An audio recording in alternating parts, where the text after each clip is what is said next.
बिस्मिल्लाहिर्रहमानिर्रहीम अस्सलामुअलैकुम। परवीन के पकवान में खुश आमदीद। कैसे हैं आप सब? उम्मीद है सब खैरियत से होंगे। आज मैं आपके साथ अंडा शामी बर्गर की रेसिपी शेयर करूंगी। जब हम बाज़ार से बर्गर लेके आते हैं तो वो बहुत ही मज़े के होते हैं, लेकिन घर पे ऐसे क्यों नहीं बनते। तो आज मैं आपके साथ कुछ सॉसेज की रेसिपी शेयर करूँगी और कुछ चटनियाँ बनाएंगे। उसके बाद हम बनाएंगे बर्गर। तो ज़बरदस्त सा बर्गर बनाने के लिए इस वीडियो को पूरा देखें ताकि आप घर पे बाज़ार से भी ज़्यादा अच्छा बर्गर बना के तैयार कर सकें। तो जल्दी से रेसिपी को देखें। रेसिपी अच्छी लगे तो लाइक और शेयर ज़रूर कर दीजिएगा, और अगर चैनल पे नए हैं तो चैनल को सब्सक्राइब भी कर लीजिएगा। आप सबका बहुत बहुत शुक्रिया। तो सबसे पहले यहाँ पर मैं 3 से 4 टेबलस्पून डाल दूँगी इसके अंदर केचप। उसके बाद डाल दूँगी इसके अंदर 2 से 3 टेबलस्पून डाल दूँगी इसके अंदर मेयोनीज़, और उसके बाद 1 टेबलस्पून डाल दिया इसके अंदर चिली सॉस, और 1 टेबलस्पून डाल दिया सिरका, और थोड़ा सा इसके अंदर नमक डाल दिया है, थोड़ी सी काली मिर्च का पाउडर डाला है, और थोड़ा सा ही डाल दूँगी इसके अंदर गरम मसाला पाउडर। यही मसाले जाएंगे इसके अंदर, और अब हम इसको मिक्स कर लेंगे। और मिक्स करने के बाद अच्छी तरह से मिक्स करने के बाद हमारी यहाँ पर ज़बरदस्त सी सॉस तैयार हो चुकी है। तो यहाँ देखें, इस तरह की सॉस जब हमारी तैयार हो जाए इसको कर देंगे साइड पे। और अब हम ग्रीन चटनी तैयार करेंगे। तो उसकी रेसिपी मैंने आपके साथ पहले शेयर की हुई है। तो यहाँ पर धनिया, पुदीना, सब्ज़ मिर्च और उसके अलावा थोड़ा सा नमक, और उसमें थोड़ा सा डाल के चाट मसाला, इसको मैंने ग्राइंड करके इसकी चटनी बना ली थी। ये रेसिपी आपके साथ मैंने पहले शेयर की हुई है। और अब क्या करूँगी, इस चटनी के अंदर डालूंगी मैं थोड़ा सा नमक, तकरीबन 1-2 चुटकी इसके अंदर नमक डालेंगे। और उसके बाद 3 टेबलस्पून डाल दूंगी मैं इसके अंदर दही। दही कोशिश करें कि खट्टे वाला ना हो, वरना टेस्ट अच्छा नहीं आएगा। तो दही डालने के बाद हम इसको मिक्स कर लेंगे, और अच्छी तरह मिक्स करने के बाद यहाँ पर हमारी ग्रीन चटनी भी तैयार हो चुकी है। और अब यहाँ पर कुछ सब्जियाँ हैं। यहाँ पर खीरा, टमाटर और बंद गोभी, तीनों सब्जियाँ मैंने काट ली हैं। आप चाहें तो इसके अलावा प्याज भी काट सकते हैं। और यहाँ पर शामी कबाब हैं, और शामी कबाब जो हैं उनको मैं फ्राई करूँगी। आप इसकी जगह पे चाहें तो दाल की टिक्की भी यूज़ कर सकते हैं।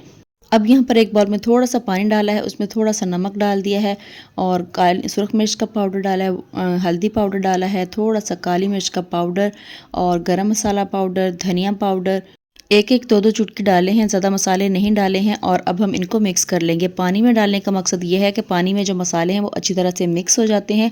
जब हम अंडों के अंदर ये मसाले डालते हैं तो इनकी गुठलियाँ बन जाती हैं और अच्छी तरह से मिक्स नहीं होते हैं। और अब मैं इसके अंदर अंडे तोड़ लूँगी। तो 4 अदद अंडे मैं इसके अंदर तोड़ लूँगी, और अंडों को अच्छी तरह से हम फेंट लेंगे। पहले हम इस अंडों के अंदर डिप करके शामी कबाब फ्राई करेंगे, और उसके बाद यही अंडे हम फ्राई कर लेंगे। तो इससे जो हमारे अंडे हैं वो फीके फीके से नहीं बनेंगे, बल्कि हमारे मज़े के स्पाइसी अंडे बनेंगे। तो अब मैंने इन्हीं अंडों के अंदर डिप करके शामी कबाब उनको इस तरह से फ्राई कर लिया है। थोड़ा सा तवे पे ऑयल डाला है, और इस तरह से उलटते पलटते अच्छा सा कलर आने तक हम इनको फ्राई कर लेंगे।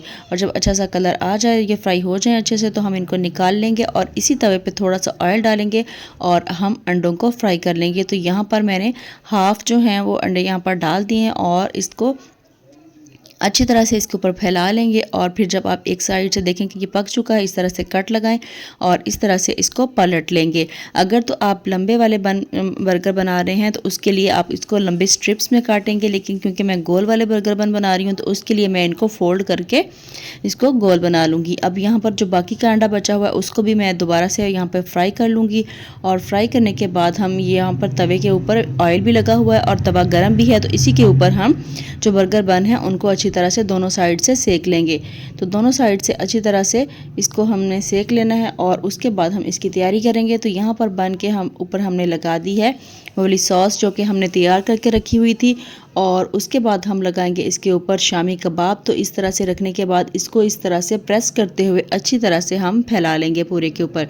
तो जब शामी कबाब को अच्छी तरह से फैला लें तो इसके ऊपर लगाएंगे हम ग्रीन वाली चटनी। चटनी जो है वो आप अपने हिसाब से लगा सकते हैं, कम खानी है, ज़्यादा खानी है, जितनी खानी है उस हिसाब से आप लगा लें। उसके बाद लगाएंगे हम इसके ऊपर खीरे, टमाटर, और चाहें तो आप इसके ऊपर प्याज भी लगा सकते हैं, लेकिन मैंने इसके ऊपर प्याज नहीं लगाया। और अब दोबारा से इसके ऊपर सॉस लगाएंगे ताकि ये काफ़ी सॉसी सा बन जाए, और इसके ऊपर रखेंगे हम बंद गोभी। और सॉस लगाने से ये बंद गोभी जो है इसके ऊपर टिक भी जाएगी, इधर उधर गिरेगी भी नहीं। दोबारा से इसके ऊपर ग्रीन चटनी लगाएंगे, और ग्रीन चटनी लगाने के बाद हम इसके ऊपर रख देंगे अंडा। तो अंडे को इस तरह से हम फोल्ड कर लेंगे।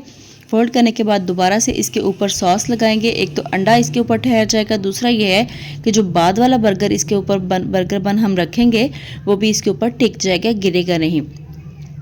तो यहाँ देखिए हमारा ज़बरदस्त सा बर्गर तैयार हो चुका है और सॉसेस जो हैं वो अपनी मर्ज़ी के हिसाब से आप लगा सकते हैं, जितनी कम या ज़्यादा जो जैसी आप खाते हैं उसी हिसाब से लगा सकते हैं। और यहाँ देखिए मैंने आपको कट करके दिखा दिया कि अंदर से भी ऐसा नहीं है कि ये बिल्कुल खाली खाली बन ही नज़र आ रहा हो, अंदर से भी पूरा ये भरा हुआ है। तो बहुत ही ज़बरदस्त रेसिपी है, इस रमज़ान ज़रूर इसको ट्राई कीजिएगा और अपना फीडबैक मेरे साथ ज़रूर शेयर कीजिएगा कि आपको ये रेसिपी कैसी लगी। अब जल्दी से इस वीडियो को लाइक कर दें, शेयर कर दें और अगर चैनल पे नए हैं तो चैनल को सब्सक्राइब कर लें। इसके अलावा बेल आइकन को ज़रूर प्रेस करें ताकि मेरी आने वाली तमाम वीडियोस आप तक पहुंचती रहें। इसी के साथ परवीन के पकवान को दीजिए इजाज़त। अल्लाह हाफिज़।